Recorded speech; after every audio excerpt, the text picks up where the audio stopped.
Good deal. All right. We got everybody out here. It's a good looking group out here today. Well, good morning, everybody. Good morning, and thank you all for joining us this morning here, where the Atlanta Weather Department is really trying to be a part of our beautiful day here.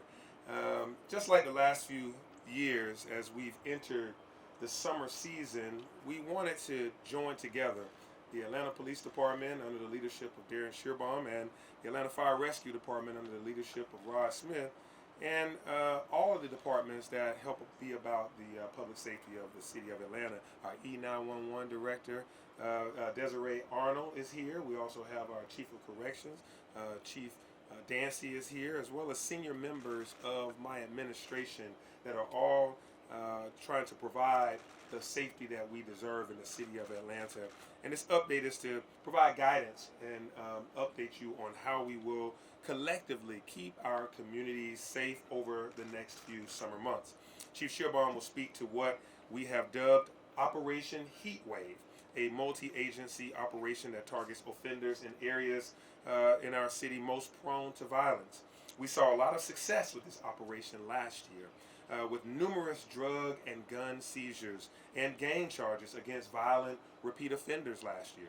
In 2023, we saw a huge drop in violent crime, homicides, and rapes. And we actually saw the fourth highest drop in violence crimes across the nation that occurred right here in the city of Atlanta. So we are very proud of the fact that we had a successful year last year and a successful summer as we did the Operation Heatwave.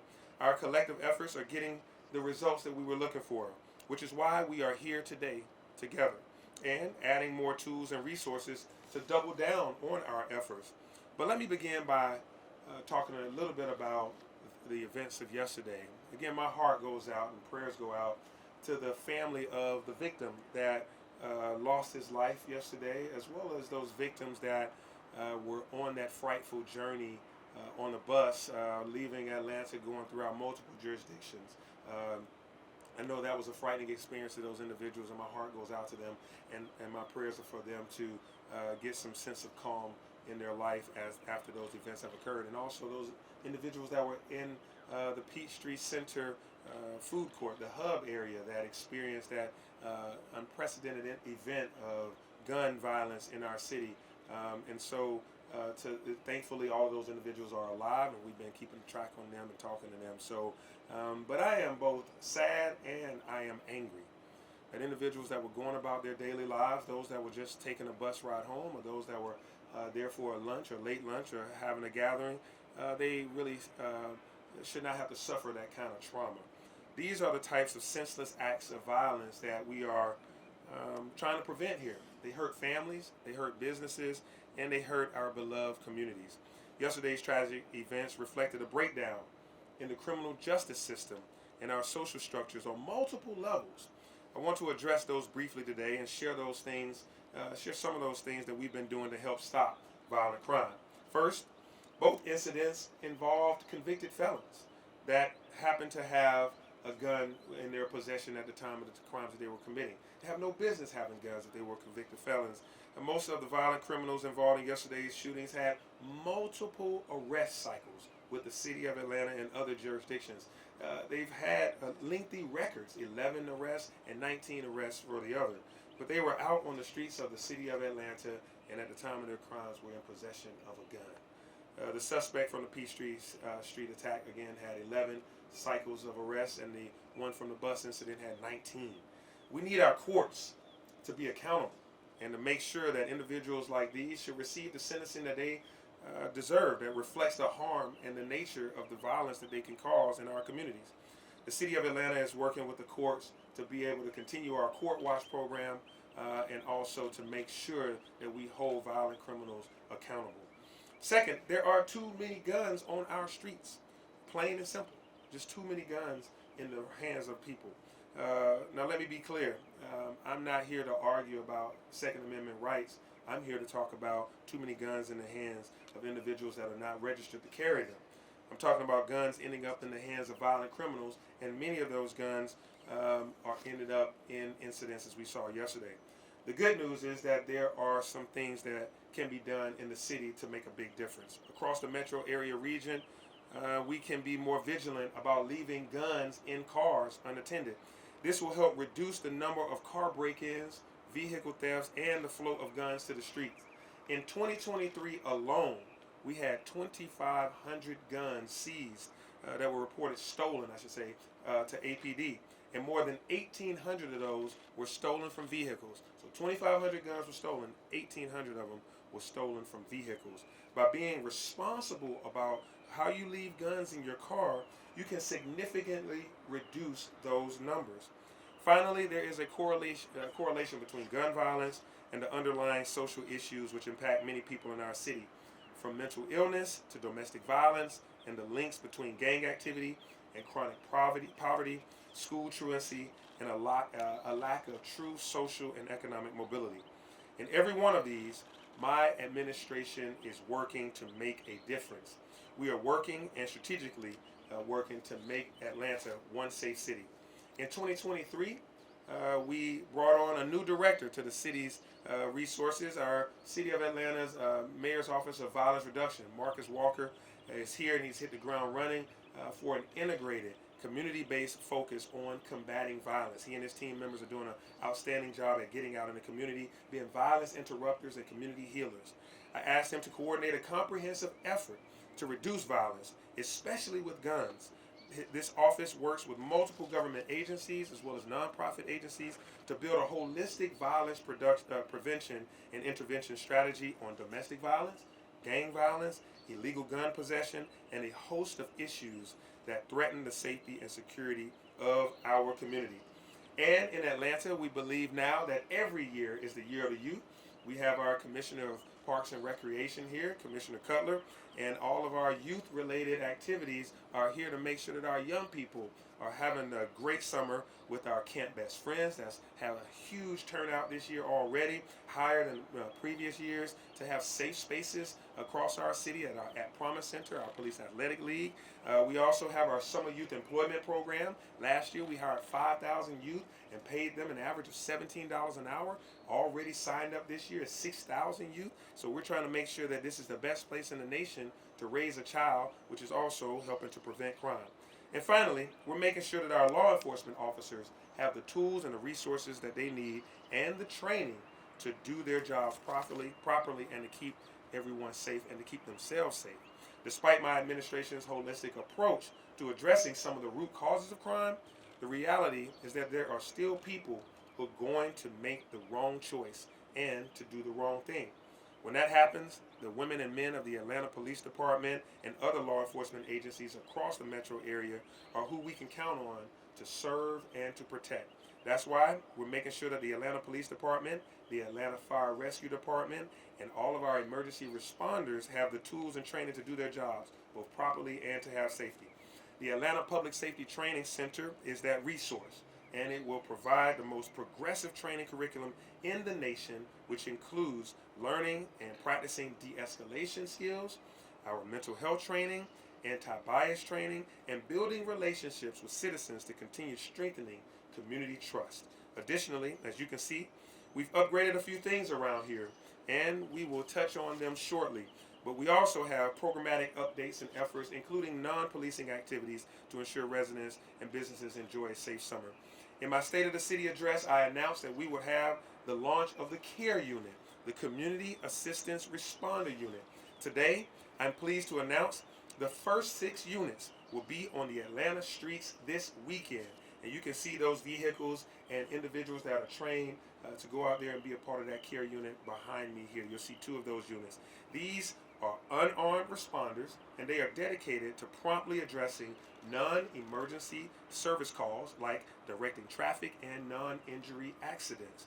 Not every incident requires a sworn police officer, and this unit will allow more time for APD to keep violent criminals, illegal guns, and drugs off of our streets. But when those moments do come, I want the City of Atlanta to know and to be rest assured that we will work day and we'll work night to ensure our community is safe. I want to thank APD Chief Darren Shearbaum and the women and men of the Atlanta Police Department, our E911 leaders, Atlanta Fire Rescue, Atlanta DOT, Georgia State Patrol, the GBI, the FBI, DeKalb County, Gwinnett County, and everyone who helped yesterday with the incidents that helped to bring that incident to a close from that bus incident. So thank you all for that coordinated effort that we worked together. Again, my thoughts and prayers are with the victims and the families from yesterday.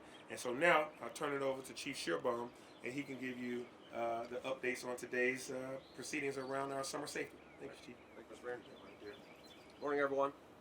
Appreciate you all joining us today. And I just want to reiterate something the mayor just said. I am so proud of the men and women of the Atlanta Police Department, both our sworn and our civilian staff. Yesterday, twice, your city needed you in the most critical times.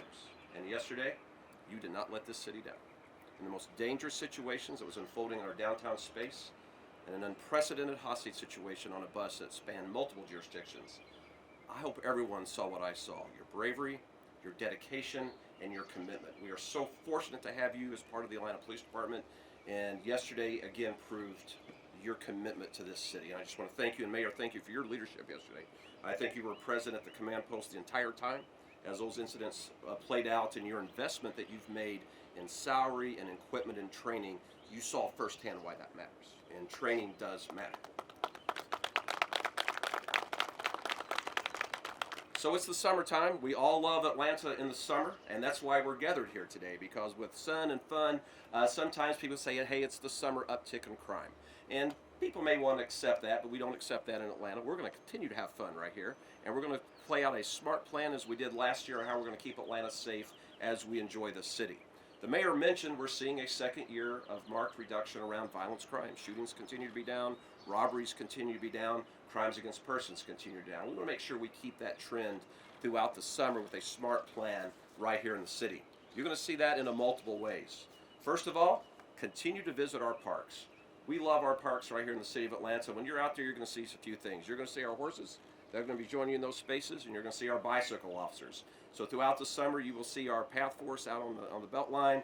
You will see our horses all in space as we work to keep that area a fun place to be. It's just not on the ground. Look up, you'll see our air unit. We've invested in 2 brand new helicopters. Thanks to our mayor's leadership, you will see those helicopters up, making sure that we're providing good information as we deploy our resources. But if we happen to have a lost child through the summer, if we happen to have a fleeing felon, our air unit will be up making sure we find those individuals, even if it's an at-risk adult who may have wandered from home. And for the first time, we are trading the black, red, and blue of our patrol cars for the nice, crisp, green and black of our CARES unit. This is also a new initiative of our mayor to make sure we're putting resources in the right areas. And I'm so proud of our CARES officers. They are the first ever in our department's history to go out to be able to be on patrol in areas to respond to blocked roadways, sidewalk obstructions. If we have a lost child, they will help to be the eyes of that lost child response. And they are going to be the hero units of our city streets as we see on our state highways. They are just now completing an aggressive number of weeks of training to prepare them for this assignment. So thank you to the Academy staff for adjusting, but this will not be the first 6. We're going to continue to add to this unit so you see them throughout the city. Not only will you see uniform presence in our city, you're going to see a lot of work going on behind the scenes. At all of our PAL centers, we will be at work providing meaningful ways to have a fun summer for our young people. And we still have, I believe, Chief Tyus, 20 slots available in our summer PAL camps. So if you are not in any competition with you, Commissioner, for your camps, we have room for everybody. So please give us your referrals. We'd love to have 20 more young people join us. Our At Promise centers will continue to make referrals there to make sure that is a smart resource. And the Mayor's Midnight Basketball will continue to be a cornerstone of what we do. And criminals do not get a pass in the summertime in Atlanta, Georgia. We will make sure that we're working very hard to hold individuals accountable that may want to take advantage of the longer days that cause mayhem here in the city. If you're thinking about street racing in Atlanta, Georgia, think again. You're going to go to jail. Whether you are behind the wheel or you took to a keyboard to promote an event right here in the city. We know Atlanta's a cool place to be. We know this is a fun city, but it is no place for street racing. Last week, we put 3 organizers in jail. Ladies and gentlemen, they weren't behind the wheel of a street racer. They just organized the event. They're in jail, and we have an arrest warrant issued for another.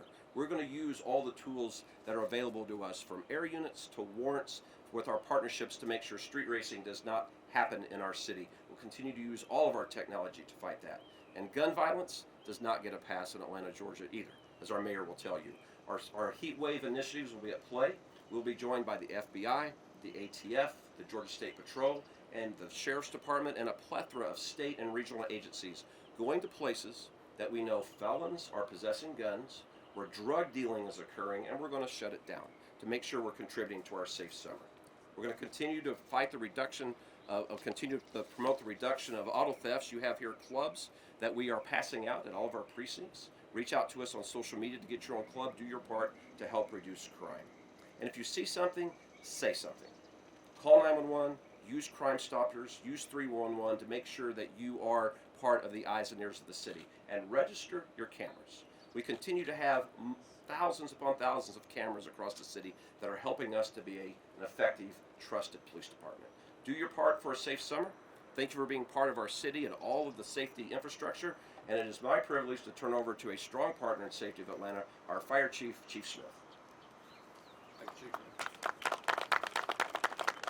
Good morning. It's my pleasure to be here today to share with you the plans for Atlanta Fire Rescue as it relates to our Safe Summer Plan. Thank you to our mayor for always being a supporter of Atlanta Fire Rescue, and our police chief for being a strong partner in public safety for the city of Atlanta. Atlanta Fire Rescue stands to promote our Safe Spots program. That Safe Spot program represents for our citizens a safe place off the streets. Many times when violent acts occur, domestic violence specifically, or child abandonment occurs, people look for some place to go, a place of refuge. I'm here to share with you that all Atlanta fire stations are available 24/7 for the citizens of Atlanta to escape trouble and seek medical assistance, and we can provide you protection and notify APD if necessary to move forward in dealing with any volatile or abusive situations. In addition to that, you will see early summer the launch of our rapid response units. We refer to them as QUICs, which are quick intervention crews. They are trained to the advanced EMT level. They will be in small trucks, crew-size pickup trucks that are able to navigate the streets of Atlanta and the traffic. They will be strategically placed around the city to pick up some of the surges of EMS calls, as well as being an integral part of special events that will be going on around the city. In addition to that, you will see our bicycle medic teams out and about in the city parks this summer, supporting the events that go on and providing support to the city. And as always, Atlanta Fire Rescue stands prepared to respond and meet the needs of the city of Atlanta. And with that, I will turn it back over to our mayor.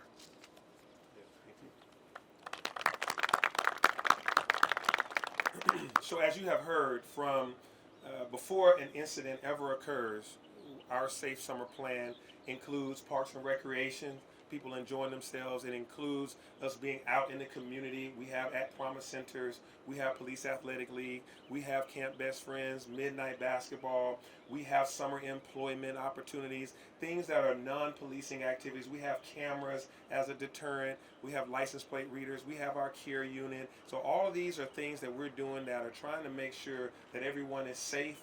And then if there's a medical incident, we also have our fire rescue department that is well equipped to be able to handle medical emergencies or an incident of domestic violence or a missing, a lost child or a lost senior that may be, we've had Maddie's calls where seniors have had Alzheimer's or dementia and they're looking for a place to go. So our fire rescue department and police department are there to help. And then we also have the men and women of the Atlanta Police Department. Should an incident occur, they are out and about and able to provide safety to the residents and the businesses of the city of Atlanta. And finally, if an incident was to occur, and we do have victims in the city of Atlanta, we have Atlanta Victims Assistance that are here. Those are the individuals in the purple shirts that you see.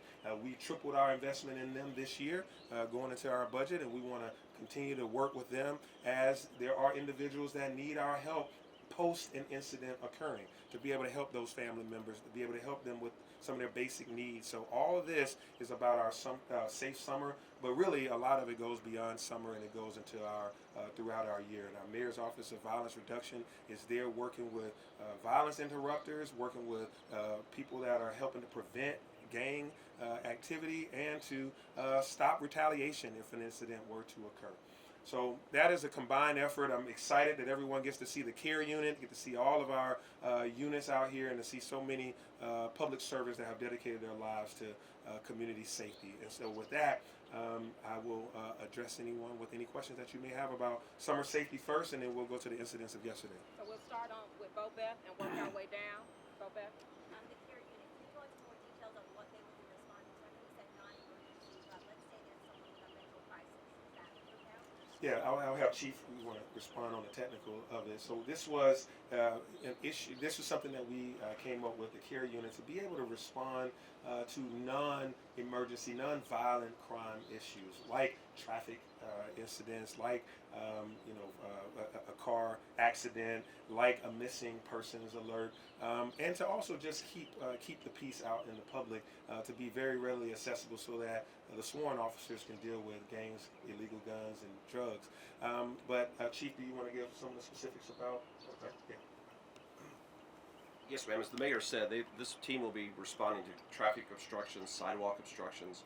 When we have incidents where we need to redirect traffic, they will be there. Certain accidents on private property, that frees the officers up to stay in the neighborhoods, to stay on patrol. We have an expanded block of instruction in our basic mandate training for officers about mental health. We train aggressively to know what does a mental health emergency look like, how will it present itself to our officers, and how do we navigate that. And then the third portion of that training is what local resources are available beyond jail to be able to help that citizen that's in need. Last year, we responded to over 7,000 calls of a person in a mental health emergency as a police department. Shouldn't have responded to any. We responded to 7,000. Less than 1% required an arrest, and less than 1% required any force to be able to safely bring that to a resolution. We will be announcing in the next budget year an expansion of our co-responders model, where we will be bringing more mental health professionals onto the force to be able to respond to mental health calls with us, and you'll see more about that very, very soon. Audrey. This is for the chief as well, and the mayor comes to you in a moment. As for the shooting yesterday, We'll answer those questions after this. After this? Questions Yeah. regarding summer safety are now. Do you have a summer safety question? no, but the mayor said that we'll do that first. We'll do that after. Okay. Valencia, summer safety only. Does anyone got anything on summer safety? I do. So I know you said the numbers are down from last year and the year before, but a lot of people might not feel safe. Those people who don't feel safe despite the numbers, your message to them. Yeah, absolutely. I thank you for that question. We know that perception becomes reality to some people, and we know that the data is one thing, and we were down 21% in homicides last year, 50% down in rapes. We did see more people change their attitude about going out to dinner, going to the parks. I remember in 2021 when I was running for mayor, people were saying, I'm afraid to go to the parks. I'm afraid to go to Lenox Mall. I'm afraid to go out to dinner. And now you see people are out and about. So I think some of the perception has changed about being out, but rest assured, if you're a victim of a crime or a crime has occurred in your neighborhood, crime is up 100% to you for that moment. And that is a part of our messaging, is to show that, hey, we have a lot of resources that we're putting at play to go out there and to make sure you see our presence and feel safe. Everything from 911 calls. These operators, we have more and more operators. We've given them the resources and tools, and we have more resources and tools coming. So now your phone is being answered more promptly and more often, and they're prepared, just like throughout the events over the past few weeks. So I say that I hope that people continue to put their trust in us as we see the numbers go down. But of course, a major national incident occurs, and it makes people, some people get concerned all over again. But I hope that the efforts with the summer safety and the heat wave and all that, people will believe that they're in a safer city. All right, Patrick. Chief, can you just talk about, recently you mentioned in terms of the trends of violent crime, that when it comes to shootings, that you've seen a change, they're not so much caused from, or where the data is from, escalated disputes, which you've seen maybe more historically, recently it's been domestic. Is that still I think you gave that presentation maybe like a month ago. Is that still the case? Can you just give us a sense of what the data shows about where violent crime is right now? Certainly. When the mayor took office, we had a pronounced challenge around gang and drug-driven gun violence in our city. We continue to attack that.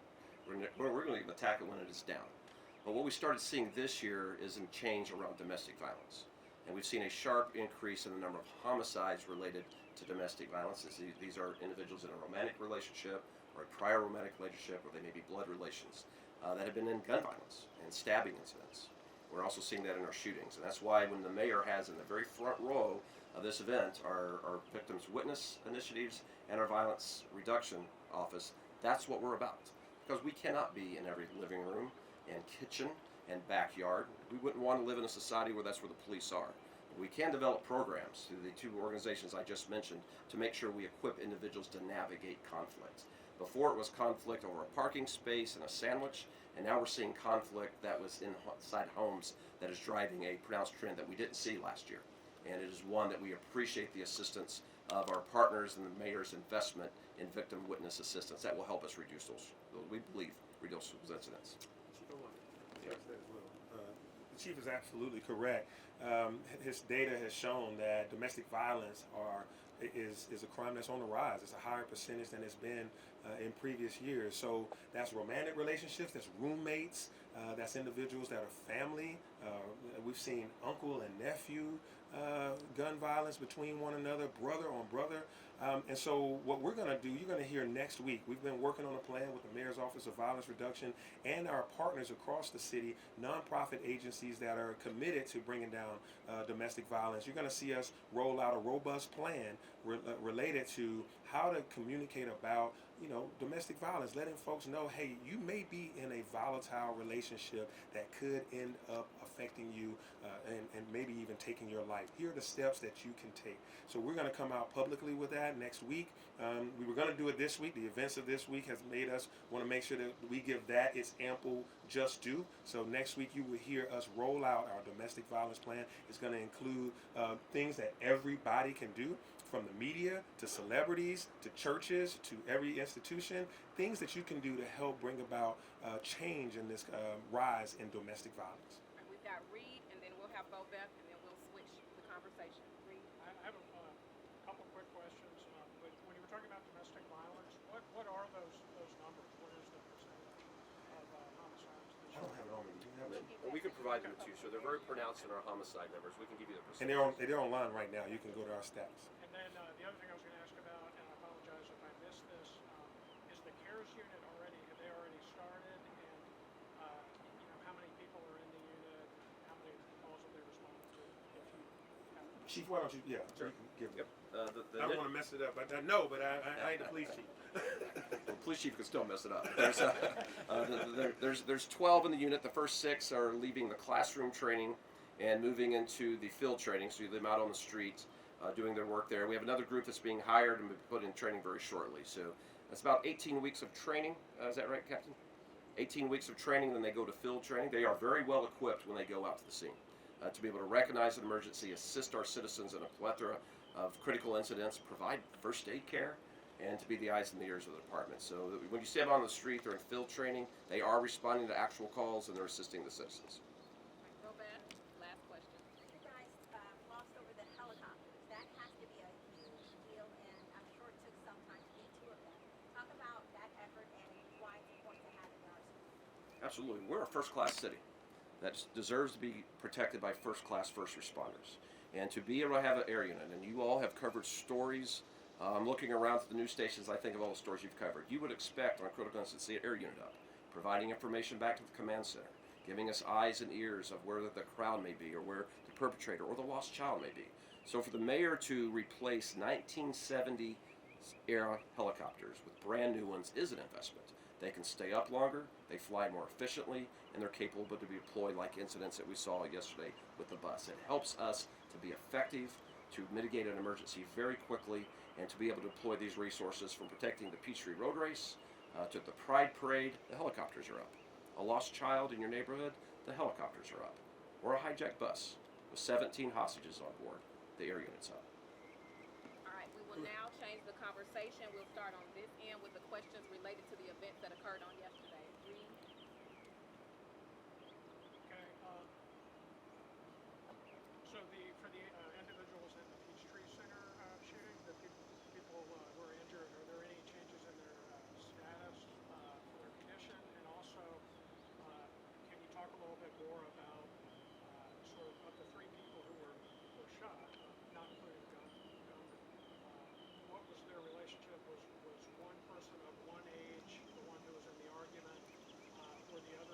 bystanders or were they somehow part of the whole situation? Why don't you give the update, Chief? Yes, sir. No relationship that we can find, and the youngest of the individual was in a very brief physical confrontation with the shooter, and then he was shot, and then the other two females were shot very shortly thereafter that. And all are recovering, all are stable, all are expected to make a full recovery. So you said there was no relationship between the shooter No, sir. and any of the victims? We don't believe there was any at Well, all. the two seniors are related. Oh, I'm sorry, with the shooter. Yes, they are. My apologies. Not related to the shooter, but related to each other. Right. How So are the two seniors related to each other? we'll get that relationship with sisters. Sisters, yeah, Okay, sisters. sisters. Thank you, Chief Tox. Yes. All right, Jeff, thank you.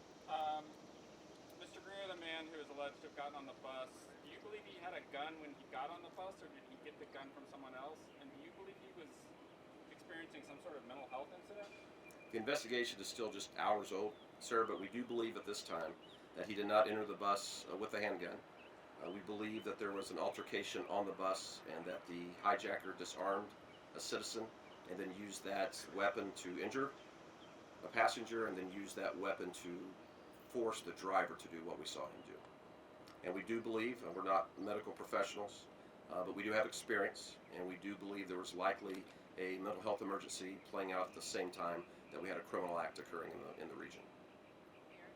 Can you talk a little bit about the collaboration between the different units, the different departments there, and how that aided in yesterday's bus situation? Yes, sir. Information is key for us to be able to mitigate any emergency. We had a passenger on the bus that called 911 and kept the line open. We do know that the hijacker was trying to prevent just that, was actually giving instructions not to use phones. And someone called 911, kept the line open. Our director of 911 is here today. She's right over here in the corner in those nice sunglasses. She stayed on the line and listened to what was occurring on the bus. And through our collaboration with the Georgia State Patrol, Gwinnett County, and DeKalb County, that information was provided so a plan could be crafted. And as that information was gotten from that 911 call, we continue to provide that to our partners. And I just want to speak about the collaboration that exists. Very few people do the job of law enforcement. Very few people. And so when we have a critical incident, everyone comes together. Doesn't matter what the color of the uniform was yesterday. Doesn't matter the design of the patch or the badge. You saw the regional law enforcement working. And that was because a relationship existed long before the crisis yesterday. We are always in a state to be ready to respond to whatever the emergency may be. So 911 was the linchpin.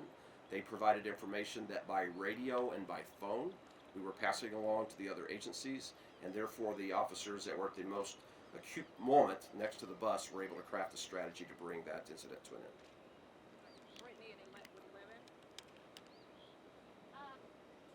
Sorry, we spoke to, we believe, the individual that got on the bus later at the food court scene. Do you guys know what he might have been doing in that area or how he ended up on that bus?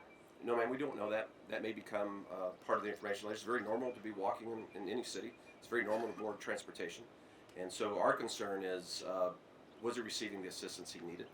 Our concern is, why did he do what he did? Why did he disarm an individual and do what he did? And we're going to hold him accountable for that. And so we don't know why he was in the area. But there was no connection to the first incident. It's still being circulated that there was a relationship between the two shooters. That is inaccurate. We do not believe at this time that there's any relationship between the two. Mayor, you mentioned that I think one of the suspects yesterday had 11 arrests, one had 19 arrests. You mentioned your emphasis for repeat offenders and the gaps in the judicial system. Specifically, where do you think those gaps are? And have you talked with any of the leaders? Have you talked with the DA? Have you talked with judges about how to approach this and how to fix this? Yeah, thanks for that question. I haven't talked to them this morning yet, but that is a part of today and tomorrow to kind of talk through. Let's look at both of these individuals. One had 11 arrests, and another had 19 arrests, and they were felons. And now, what happens next? What happens after their arrest? These men and women of the Atlanta Police Department and other jurisdictions arrest these people over and over again. You can rest assured that if he's been arrested 11 times, he might have committed more than 11 crimes, right? And 19 times, he might have gotten away with a few. And so there's victims on the other side of that. And what we want to have is for a conversation about what is the proper way to sentence someone that has, committed that many crimes, some of them with guns, some of them that have hurt people or taken property.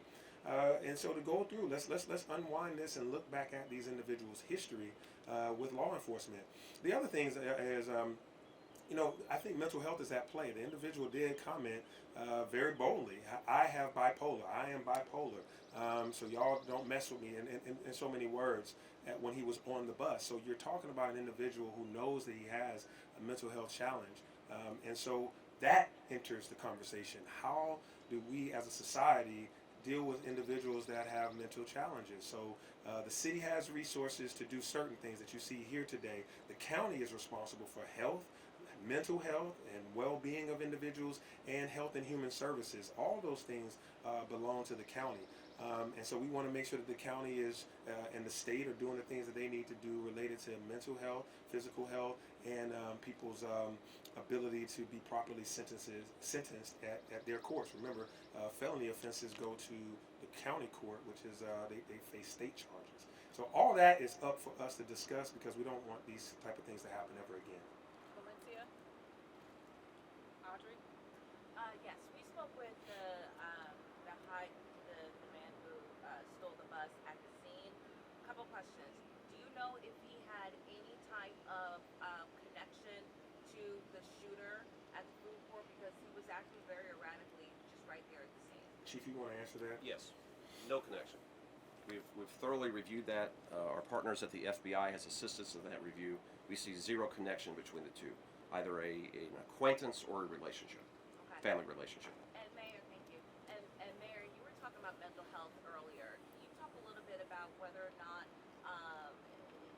possibly the shooting, right, at the food court could have in any way triggered the man who stole the bus? Yeah, I'm no mental health professional. I'm no clinician. But the individual that you guys are telling me that y'all have had interaction with this individual, and I'd like to know what he said to you all, because that could go into our investigation to understand his mentality at the time that he took over that bus. And that can lead us back to, was he having a mental episode for that brief moment, triggered by police sirens, triggered by activity that he's hearing, or was he already that day having a mental episode that he was just in that area? So all of that will play into our investigation. We are interviewing each one of those individuals. And when I say we, it's the police department, but the police department is interviewing every single individual, having great conversations with the victims, the individuals that were shot, to kind of figure out what happened at the food court, what did they see occur beforehand. But we don't see any relationship between the shooter at the Peachtree Center food court and the first person that he shot. It looks like it was just a mild brush up against each other, and it led to him into a scuffle that was quick, and he used the gun and shot multiple people. I think that also demonstrates that he had mental challenges as well. My final question real quickly is for the chief. Chief, can you talk a little bit about the people who basically, just as the mayor said, were basically innocent bystanders? We got reports that some of the workers at the food court actually shielded the people from the bullets and what have you. Can you talk a little bit about that, and also about what people can do to protect themselves if they find themselves in the middle of a mass shooting? Do we introduce metal detectors now at these common areas in the city? Like, what happens next? We were watching the video at the command post yesterday, and we saw different responses. There was an active gunman in a public place, and some citizens quickly went through and this department offers regularly training to citizens of what to do during an active shooter situation. And some of those instructors are in the crowd today, and we will continue to offer that. We continue to equip our faith-based community, our civic community with these tools so you know what to do. You could be anywhere in the globe and need that training. Let's be very clear. And yesterday we saw some individuals doing that, quickly shuttering businesses, sheltering patrons in their establishments, quickly moving to places of shelter, getting out of the area. We also saw some people froze, didn't move, and could have easily have been victim number 4. And we encourage everyone, be smart. This is a great city to live in. This is a great country to live in. Many places around the world to travel to. You be smart in those areas. We will continue to offer the training of what to do in an active shooter situation. You run and flee, you shelter in place in a safe place, or you engage the shooter if one must at the very last moment. And so for kudos to the establishments we saw act properly, that clearly had trained their employees to do so. Metal detectors, we'll leave that to each location to do. I think just training properly, enjoying the city, making sure judges hold individuals accountable, those are things that we need to do. I'll tell you what, the mayor's right, the camera system. You know, we talk about registered and integrated cameras. Those were key yesterday. Those were key. You know, we had a shelter in place for a very short period of time because we thought for a moment we had 2 shooters. The cameras helped us to know we didn't. And people could go about their normal days and help us quickly to know we had the right individual. Continue to integrate your cameras. Continue to register them. You are an important portion of safety in the city, so please continue to do that. Bo Beth, then Grace, and that'll be the last question. You guys mentioned convicted felons committed crimes of sex those with extensive records. How many of those who are committing these crimes when we talk about once they're happening in the city? Are most of them committed by reoffenders? So the Violent Repeat Offender Commission will actually meet today. It meets regularly at Public Safety Headquarters. It's judges, prosecutors, community leaders, law enforcement. And why we're starting to see a reduction, we've seen a 2-year reduction in the number of repeat offenders. It's still way too high. Individuals that are classified as a recidivist, that means you've been convicted 3 times or more of a felony. Ladies and gentlemen, that is an extremely high bar. But every week I get a report, Chief Tyus gets the report that shows us how many repeat offenders we arrested that week alone. Just that week. And your officers, they're standing here every day, share that same space where individuals that should not be on the street, certainly should not be possessing a gun, we continue to arrest for armed robbery, for breaking into cars and stealing in cars. And so while with the Repeat Offender Commission is starting to see a reduction, there's way too many people on the streets. They either need assistance through court-mandated programming around drug addiction and mental health, or they need to be out of society circulation. And judges have to be part of this conversation. I applaud the judges who are part of it and continue to meet as part of the Repeat Offender Commission. But the individuals that have the true key to this success aren't here right now, and we need them to be part of that conversation. Last question, Grace. We saw a lot of different techniques try to stop this movie bus yesterday. Looking back or looking ahead, if this were to happen again, what could have been differently, or is there a way to stop, something of that size? So we will debrief on this. The officers involved, the commanders involved, the investigators will have a debrief. We'll look at what went very well yesterday. We'll look at what didn't that we want to try differently next time. That's just part of our DNA as a profession. And so as we craft strategies around a hijacked bus with multiple hostages, we will come up with new and unique ways. But tell you what, here's the thing about American law enforcement and firefighting. There's not always a game plan for what life gives us and what the complexities of humanity gives a first responder. And that is why we should value first responders. Sometimes these men and women have to make it up right then, on the fly, to save lives. And if we don't have men and women of courage that are empowered to do that and they're ethical people given the tools to do that, the outcome may be different. So I applaud people that are in law enforcement and in the firefighter services, because sometimes there's not a game plan and you have to craft a way right then to save a life, and we saw that yesterday. I'll chime in on that too. As I was in the room listening to them, there's a conversation in the critical decision-making process. You have an individual saying, if you stop this bus, I'm going to kill the driver, which then means that the whole bus could overturn, could run over a ditch or run over a bridge, and everyone could die. But you also have a man that we know was shot. So he has a limited amount of time to have a wound that's open without getting medical emergency. So you can't just let the bus keep, and this is a bus. Buses are designed to go far. This bus could end up in another state. So these conversations were being had between Georgia State Patrol, between DeKalb, between Gwinnett, of course, Atlanta Police Department, and they're trying to figure out what's the best approach. And then this is happening at 5 o'clock, 4:45, and we know what 4:45, 5 o'clock is in Metro Atlanta. Traffic and people. It was something to see. You saw it aerially. We were seeing it live and hearing it through 911 operators. So it's something to continue to strategize and plan over. I dare to say that to see those individuals get off that bus and everyone get to safety, and that individual that was shot, we're trying to resuscitate and get him back to life. But to not have it be 17 individuals or 16 individuals, thank God for that, and thank proper training and coordination of all the the law enforcement agents across the region. Also, going back to the first incident, the one that occurred inside of the food court, I thank that officer for his quick action to address this individual that had already shot 3 people. That officer had to make a critical decision in a split second. He knew that he had an individual that had a gun in his hand. He had shot 3 people and was yelling and, acting as though he could have shot someone else. Training came into being. At the same time, police are coming in, fire rescue is coming in, trying to serve the victims, help the people that need medical emergencies from a shot or from shock or for anything else. So we are seeing the coordinated efforts of law enforcement, of fire rescue, and emergency preparedness all together being able to come to bear, and then of course ATL DOT blocking off roads. So we saw a coordinated effort that mass shootings occur, and that police are going in trying to find the bad guys, and fire rescue is right behind them trying to help victims.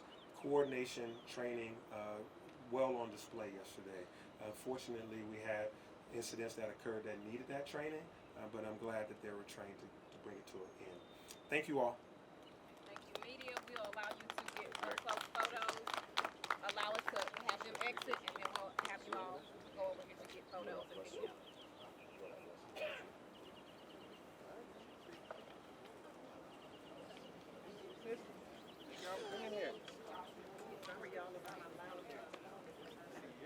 Got things going.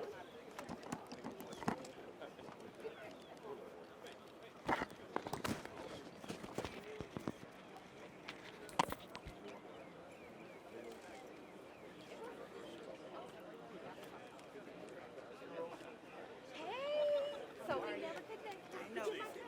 You know.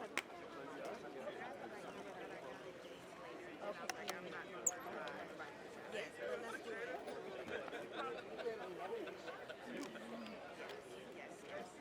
Marcus. Hey, what is that? Oh, the snap. They forgot to put.